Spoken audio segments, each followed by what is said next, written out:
E aí, irmão? Suave? O vídeo de hoje é sobre algo que nem nas profundezas da Deep Web eu imaginei que seria possível, que é ver um celular de 2010 com 180 MB de memória RAM, rodando uma versão que normalmente nunca rodaria nele. Galaxy S5 com 600 MHz, 180 MB de memória RAM rodando o Android KitKat. Um clássico que sequer vocês conhecem, que foi o primeiro celular de muitas pessoas que estão assistindo isso aqui. Miau.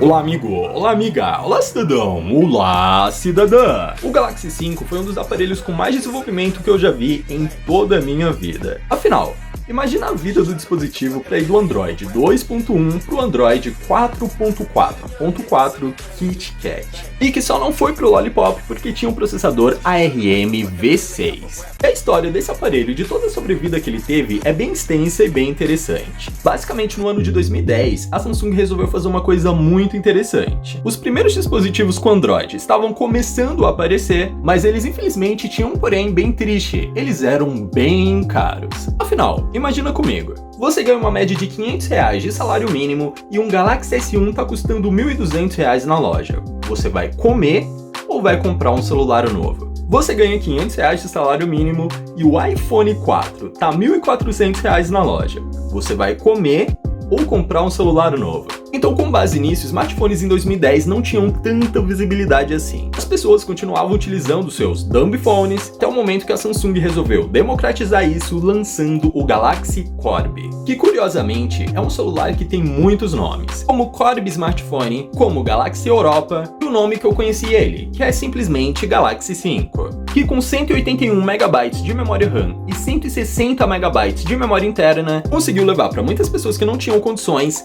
a magia da internet. Todos os aplicativos que você usa hoje são tão legais assim, com certeza eles já passaram por um Galaxy 5. Mas chega de falação e vamos ver como essa parada tá rodando, né não? Pois é, jovens, parando de tanta falação e finalmente com o danado em mãos, a gente tem aqui o famoso Corby Smartphone. Um dos pontos que mais facilitou a migração das pessoas que usavam dumb phones pro smartphone Corby Smartphone foi literalmente os seus botões físicos. Afinal, se você não tivesse tanto conhecimento assim no toque da tela, você conseguia utilizar o seu smartphone apenas com os direcionais. Isso daqui era muito legal. Apesar dele ter uma GPU que rodava muita coisa, os jogos em 3D demoraram um pouco para aparecer e foram aparecer mais lá para 2011 e 2012. Os jogos que ele rodavam eram literalmente os mesmos dos dumb phones. Não os mesmos necessariamente de mesmo formato, mas de mesma qualidade gráfica. Porém, não se engana, esse celular rodava facilmente GTA 3. Jogos que o coitado do meu Galaxy Y sofriam muito na época para conseguir rodar.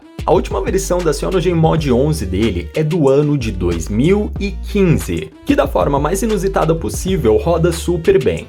Você consegue ver raramente alguns micro lags nas suas animações, mas quando você abre algum aplicativo, para o hardware desse aparelho em si, ele abre até bem rápido.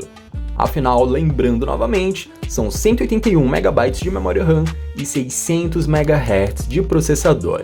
Esse daqui é o clássico easter egg do KitKat, que você tocava algumas vezes e mantinha pressionado, era 3 easter eggs em um. Quem não se lembra dessa tela aqui, não?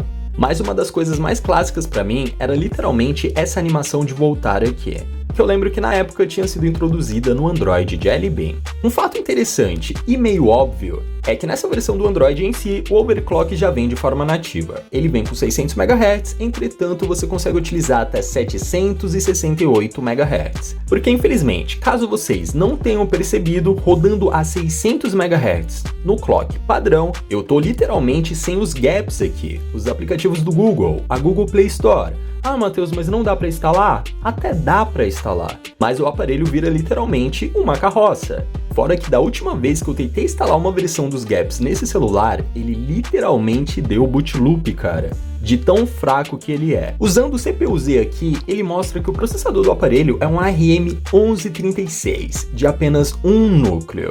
Porém, um dos pontos mais fortes é literalmente a GPU, que é uma Adreno 200, que foi capaz de trazer para esse aparelho aqui jogos como Dead Space, Need for Speed Shift, GTA 3 otimizado e vários outros games que para a época eram até bem pesadinhos. Com 2.6 polegadas, na resolução 240 por 320 com 159 pixels por polegada, 180 MB de memória RAM e 160 MB de memória interna, a última coisa que eu imaginaria conseguir rodar aqui era literalmente o Android KitKat. Além da Mad Team, a ARM V6 Team também fez muitos milagres para esse aparelho aqui em si. Os dois ficavam disputando quem fazia mais coisa foda na época. Eles fizeram trabalhos pro Galaxy Y, pro Galaxy Ace e para toda aquela linha de pobres que infelizmente eu e você já teve. Mesmo sendo ARM V6, aplicativos como Facebook Lite continuam funcionando normalmente nesse aparelho, já que a única exigência do Facebook seria literalmente o Android atualizado e a gente está rodando o KitKat aqui. Aplicativos como o Messenger Lite também estão disponíveis e em mãos corretas você ainda consegue utilizar um Galaxy 5 desse. Um fato bem engraçado dessa versão que literalmente parece mentira, é até meio pesado de falar, é que ela tá estável, cara. Eu não sei como eles conseguiram fazer isso.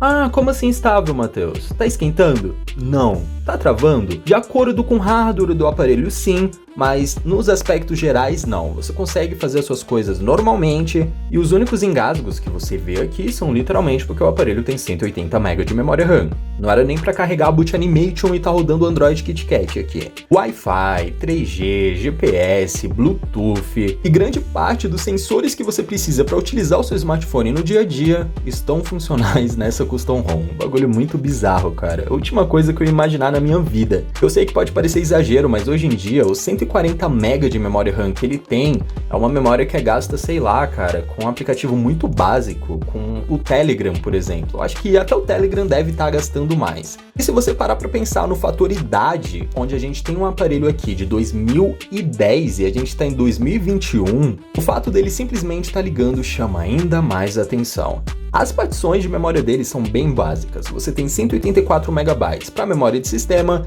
168 MB para instalar os seus aplicativos, 20 MB de memória de cachê e esses 7.3 GB aqui são do meu cartão de memória. Através do Clockwork Mod e do Link to SD, você consegue fazer uma partição EXT, que é uma partição secundária que você consegue instalar os seus aplicativos movendo pelo Link to SD. Sem dúvida alguma, uma das coisas que eu mais gostava e que eu sinto falta até hoje na CyanogenMod eram os temas. Eu infelizmente não tenho nenhum instalado aqui, mas basicamente olha o nível de customização.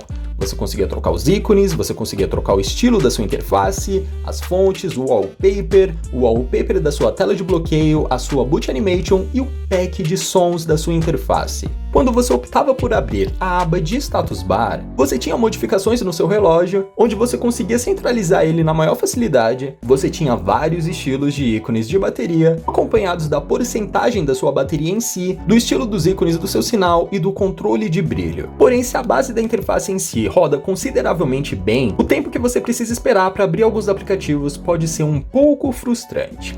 Vamos testar aqui no Facebook Lite. 1, 2, 3, 4, 5, 6, 7. 7 segundos. Ao menos abriu.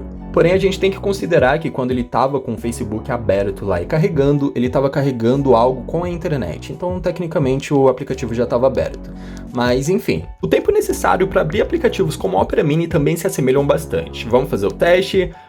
1, 2, 3, 4, 5, 6, 7. Tecnicamente já deve estar aberto, né? 8, 9, 10. Até o Palmeiras ganhar um Mundial ele termina de abrir. Ou até o lançamento do WhatsApp 2. E um fato curioso é que a última versão do Opera Mini também tá funcionando aqui, cara. O Opera Mini é um dos navegadores que nunca abandonou o suporte pro ARM V6. Você tem um modo noturno no Opera Mini, um bloqueador de anúncios e um economizador de dados. O YouTube a gente acessa por um aplicativo chamado Playlite, e essa interface em si vinha com um aplicativo proprietário da Samsung. Não necessariamente feito pela Samsung, mas que você conseguia gerenciar opções da Samsung, como gerenciamento de áudio, gerenciamento de memória, a opção de Fake Dual Touch, que por mais que essa tela seja uma tela capacitiva, infelizmente ela não suportava 2 toques simultâneos. E sinceramente, um dos pontos que eu nunca ia imaginar é que a câmera do KitKat nesse celular ainda ia estar funcional, cara. Essa câmera aqui, pra você ter mais ou menos uma ideia básica, tinha 2 megapixels, cara. 2 megapixels. e tá abrindo na câmera do KitKat normalmente, mostrando o melhor lado do Android, mostrando como o Android consegue ser maleável, como o Android consegue se adaptar nos smartphones mais inusitados possível. Pois é, jovens, basicamente o vídeo de hoje foi esse. Eu espero que isso tenha sido útil para alguém. E fui! Galaxy 5 no Android KitKat. Bizarro, hein? Toca aqui, irmão. Ei, toca aqui.